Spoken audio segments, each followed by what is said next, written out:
Hello everyone, this is Jason from Iron Mission. Welcome back. Glad you're here. I'm going to show you this motorcycle museum, Wheels Through Time, maybe like you've never seen it before.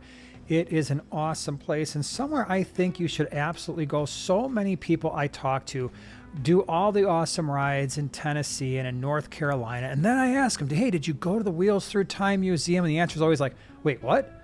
The what museum? I'm like, it's pretty much the greatest motorcycle museum of all time, and so many people don't know it's there. And I'm here to tell you, if you are going to be riding in Tennessee or Western North Carolina, this is a must-see. The Wheels Through Time Museum is located in Maggie Valley, North Carolina, and so we always see it. We go to the Tail of the Dragon, and then it's just a nice continuation, or if you're going to do the Skyway, you just continue right on. You wind up in Maggie Valley. Usually it's about an hour or so ride after finishing those two, and it's awesome. It's definitely a must-see. This museum makes the Harley Museum in Milwaukee, makes it look pretty small. And the other cool thing about this place, it's actually really inexpensive to get in. It's like $15 for an adult, and there's discounts for seniors, and there's discounts for children. And so the value there is really, really nice. Plus, trust me, you're going to want to take at least 2 or 3 hours to walk this thing. There's a couple different levels, and it just kind of takes you through the history of motorcycles. A lot of Harleys, but that's not the only thing. So if you're not really, well, I'm not really a Harley person, it's more a reflection on motorcycle history than any one single brand. Yes, a lot of Harleys here, but there are other brands, as you're seeing already throughout this video. So just kind of keep that in mind. One really cool thing, every bike that you're seeing here, it runs. That is so cool. This is a museum filled with motorcycles that actually run. We were here last year, and there were some of the workers were actually walking around. They're like, hey, you want to hear a Knucklehead start up? You want to hear a Panhead start up? And they would fire these things up. And it's so cool to actually see that. By the way, Wheels Through Time, they do have a YouTube channel. I'm going to put their information. I will link that in the description below of this video. Awesome channel. They go through and they talk about how they restore these bikes and how they build them and everything. Probably some of the most knowledgeable people on older bikes on all of YouTube by far. And so what you're looking around here is, yeah, you're seeing the Harleys, you're seeing the Indians, and it's nice because it takes you through that timeline, especially that Harley timeline where it shows you those bikes from the early OOs, those single cylinder, basically bicycles that had pedals, and they might have only produced 10, 15 horsepower, but that was a new thing. And they take you through that frame that they had, that looped frame that allowed them to hold these single cylinder bikes the way that they did. Eventually, they went to a 45-degree V-twin, and it's been that way, that basic shape, that 45-degree V-twin from the late OOs into the early 10s of 1900 to today, but obviously with a lot of upgrades. And so these engines, just like today, they sounded amazing back then. This is a really cool bike. The Excelsior bike's really awesome. And they've got so many custom bikes here. And again, these are all bikes that they've brought in. They restore them, or in some cases, they leave them in pretty much kind of like that older, unrestored sort of look, but they do run, which is so awesome. I want to hear from you. What is your favorite bike that you see in this video? Because I've got a few. I have a few that I would absolutely love to have, and they are going to be standouts as you go through the video. And so, yeah, you've got these Harleys to start out with the F heads, and they have some examples there, and then you go to the flat heads. And what's interesting is my personal favorite of the Harley engines is the Knucklehead, and that was run from around 1936 till I think around 1947, which is really weird because most of the Harley engines, they had almost a 20-year lifespan, somewhere between 17 to 20 years, some of them even more. But the Knucklehead, which I think is the coolest engine, was only around for 11 years. And so here, you're seeing the flathead. This thing was around for 60-something years, but that Knucklehead, only 11 years, and they are awesome. So these bikes, again, if you look at the history and you look at the way that they have this laid out throughout the museum, you're going to see not just the motorcycles, but the displays and all the stuff that comes along with it. You're going to want to walk around. You're going to want to read everything. Hopefully they'll have some people there that are able to start up some of the bikes and let people hear what these older bikes sound like, because it does have a different sort of sound. One of the things I find so interesting is as you're walking around looking at these motorcycles and you think about what else was going on throughout those times in history when you're looking at the flatheads and you're thinking about, wow, this was the 1920s, the roaring 20s.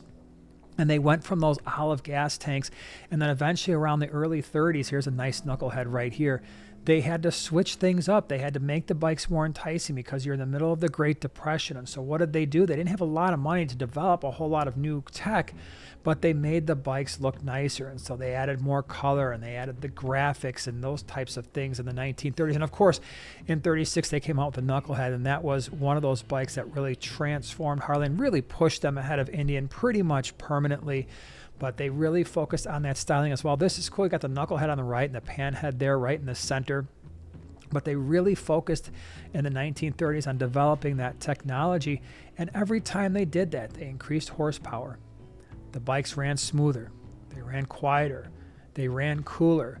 Less oil consumption. And that has been just the story of Harley as you go through the decades.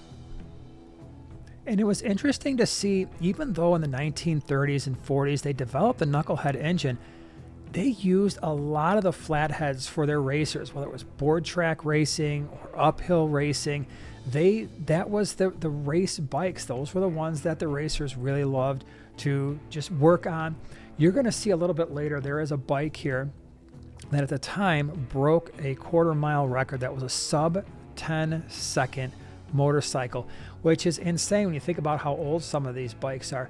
They do have an Excelsior in here, at least one that I saw, one of my favorite bikes. I mean, I'm always sad when I think about the fact that you have Harley, which is great.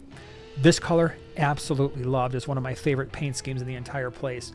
But you have Harley, you had Indian for a while, but that Excelsior line, I really wish that could have made it through the Great Depression, and it didn't. Early in the Great Depression, Excelsior Henderson went away, and it left really just Harley and Indian to kind of fight things out. And of course, Indian went away in the I think it would have been the 1940s at some point. They kind of fell away as well, and it left Harley pretty much on their own until Indian came back not that long ago, which is basically a Polaris company that bought the name, and then they started making Indians again. This bike here, this Knucklehead, outstanding. The restoration was really, really great. By the way, Wheels Through Time, every year they restore a motorcycle and they sell raffle tickets to give people a chance to win. And so they're doing that right now. I showed the bike earlier in the video. It was the red Knucklehead, which is just an awesome bike. So not this one. That's not even a Knucklehead, but they do have one that they're going to be raffling off this year as well.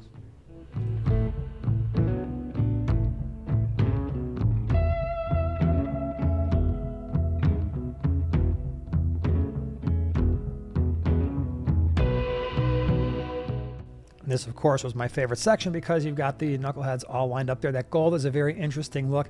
And you can kind of see, as you're looking through some of these motorcycles, some of the inspiration for the current Harley-Davidsons, especially those Icon Collection motorcycles that come out. I love those bikes because what Harley does is they take a classic look and a classic paint scheme, but they give you a modern motorcycle with modern technology and engines that are going to run a whole lot cooler with a lot more horsepower, be a lot more reliable, but still give you that look that you can appreciate from the 1940s and 50s.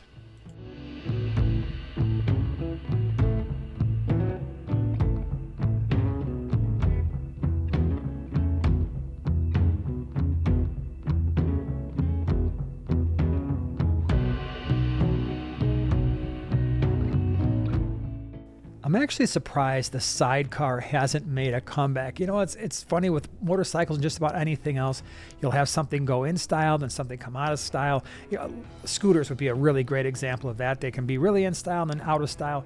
But with the motorcycles, I'm surprised that we haven't seen the sidecar come back, especially with the rise of all of the Can-Ams and the trikes and things. And so you can still have that motorcycle with a sidecar, which kind of feels more like a motorcycle than certainly a Can-Am or something like that would feel.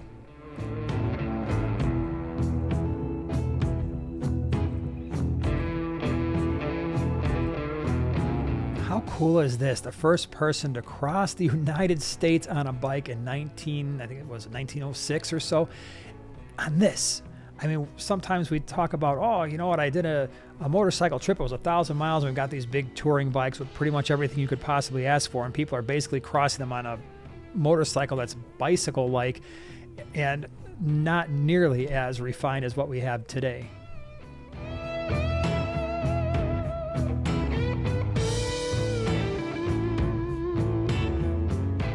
This thing is ridiculous. This is, if you've never heard of it, it's the Road Dog. It weighs like over 3,000 pounds. It actually has a Chevy Iron Duke engine.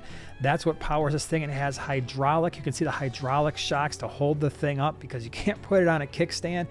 And there's 2 of them out there, and Wheels Through Time has one of them. And the guy who built it, he would actually take these things around the United States and just kind of show them off. But they were an absolute bear to ride from what I understand.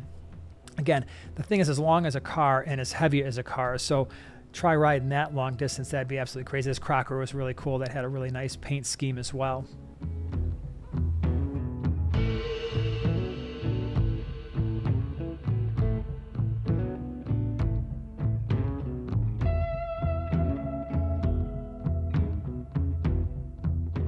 And like I said, don't forget there is an upstairs to this place. And so as we travel upstairs, there's still so much here to see, so much history when it comes to racing bikes. And here you've got more of the flatheads. And as we walk around, my favorite bike is going to be coming up here pretty soon. I don't know. I like the color scheme. Let me just say that my favorite color scheme, but I wish it was on a different year.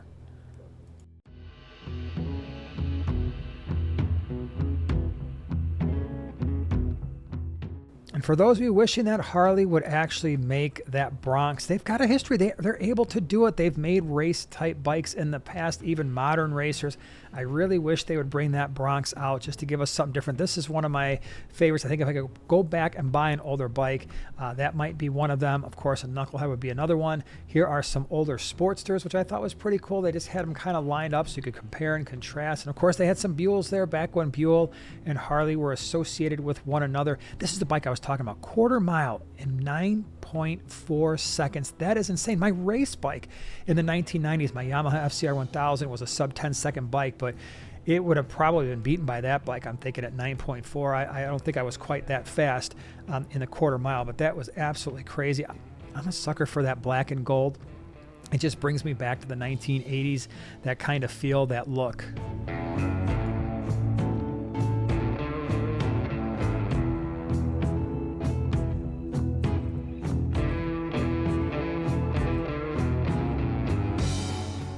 Like I said, this is a place worth seeing. I'm not showing you everything because there's just too much here to show. The video would be an hour and something minutes long.